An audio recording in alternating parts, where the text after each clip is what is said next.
ক্ষুদিরাম বসু ছিলেন ভারতের স্বাধীনতা আন্দোলনের অন্যতম কনিষ্ঠ, সাহসী ও আত্মত্যাগী বিপ্লবী।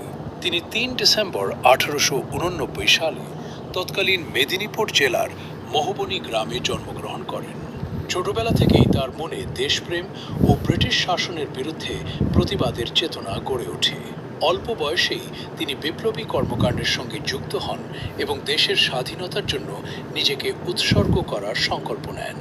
১৯০৮ সালে ব্রিটিশ সরকারের অত্যাচারী বিচারক ডগলাস কিংসফোর্ডকে লক্ষ্য করে মুজফ্ফরপুরে বোমা নিক্ষেপের পরিকল্পনায় ক্ষুদিরাম বসু অংশগ্রহণ করেন। ঘটনাটিতে কিংসফোর্ড প্রাণে বেঁচে গেলেও ভুলবশত অন্য একটি গাড়িতে বোমা পড়ে ২ জন মহিলা নিহত হন। এরপর ক্ষুদিরাম গ্রেফতার হন এবং তার বিরুদ্ধে মামলা শুরু হয়। বিচারে তাকে মৃত্যুদণ্ড দেওয়া হয়।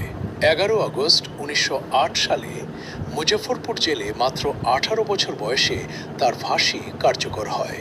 মৃত্যুর সময়ও ক্ষুদিরাম ছিলেন সম্পূর্ণ নির্ভীক ও হাস্যোজ্জ্বল। তার আত্মত্যাগ ভারতীয় যুব সমাজকে স্বাধীনতার সংগ্রামে গভীরভাবে অনুপ্রাণিত করেছিল। তিনি আজও সাহস, দেশপ্রেম ও আত্মত্যাগের প্রতীক হিসেবে